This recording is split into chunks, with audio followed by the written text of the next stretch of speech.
Facilitation TV, the program that lets you tap into our experience and take away and apply. My name's Andrew Huffer from the Facilitators Inner Circle, and I'm joined by my colleague Bevan Andrew. Welcome along, Bevan. Thank you, Andrew. Ready for a great episode today, where we're going to chat a bit today about the type of work we do and some of the strange places it's taken us and what it's done for our professional careers. I'm going to start with you, Bevan, talking about what's the breakup of the types of work you do in your profession now, in your consulting business? Andrew, we probably do facilitation of workshops, straight out facilitation. Perhaps 40% of our work would be doing that. It's usually around planning.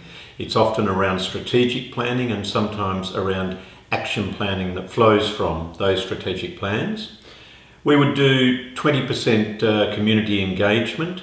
For instance, recently we've done 18 workshops for the Mental Health Commission, for the Mental Health, Alcohol and Other Drugs Services Plan across Western Australia.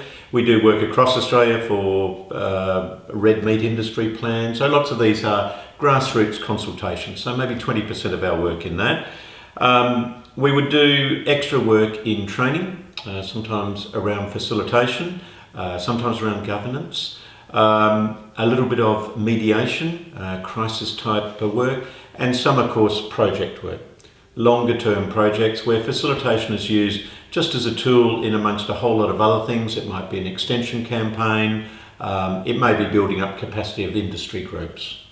Cool. I've got a pretty similar breakdown actually. Again, 40% facilitation and 20% in those same sort of areas. Some interesting work I've been doing recently is helping people in designing effective events to get their head around what they need to do from a perspective of adult learning principles, how they need to engage people, and how they need to really make sure they're catering for other people's preferences rather than just their own, because it's a real tendency to cater for yourself before you cater for others in those sort of events. And that work's taken me, similar to you, all around Australia, doing it with the Australasian Pacific Extension Network and more recently with the Australian Fire and Emergency Services Council. So it's always great to get out and about and see what everyone else is doing. Which is, I think, another interesting question for this episode is I'd be interested to hear about, and you're a strange kind of guy, so I know you do strange kind of things, some of the more interesting and bizarre places you found yourself ended up in that you can talk about legally on camera. Sure, certainly some of the more interesting places when we go north. We spend a lot of time in remote areas. Yep. Sometimes we end up in perhaps a very small school building, 200 or 300 kilometres down the gravel, with a small group of people wanting to plan about their future. Other times we actually end up in the creek bed. Oh. And some of those call for some ingenuity. There's usually no electricity, no power, no facilities or anything like that. One of the things that we've tended to use there is that the white Toyotas, the side of white Toyotas with texture pens make for great emergency boards, whiteboards.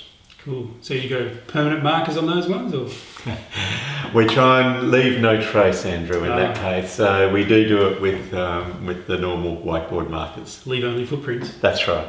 Very good, very good. I've been probably the more interesting place I've been to is to PNG and did some work up there. Similar, you did some work up in the Solomons a while before that, and had the pleasure of being blessed by the head honcho of the Anglican Church of Papua New Guinea, the Archbishop.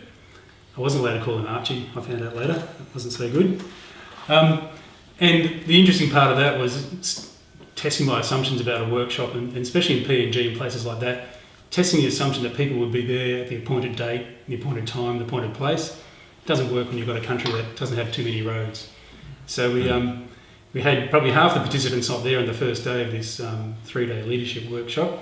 So we really just had to think on our feet and get something in place that would help them get some meaningful work done while the other guys turned up, and we could still bring them into the picture as well. So, and you know, in those cases, Andrew, what I found is that time is a fascinating concept in those places where people may not necessarily be there at the time that you thought, you expected, etc. It's amazing how often if you can work with the people there, they actually will get through to what they wanted to get through to when they needed to get through to it. And it will actually come around and happen if you can let go of your preconceptions about we must start at 9 a.m. Yep. So, yeah, for sure. It's a really good learning opportunity for me as well. yeah. So thanks, folks. Thanks for joining us for our first episode of Facilitation TV. This is one of a number in our program, and we hope you tune in next time, again, to get practical tips. If you're looking for something in between, go to our website, www.facilitatorsinnercircle.com.au, and you can pick up our weekly facilitation tip there. Looking forward to talking to you soon. Thanks.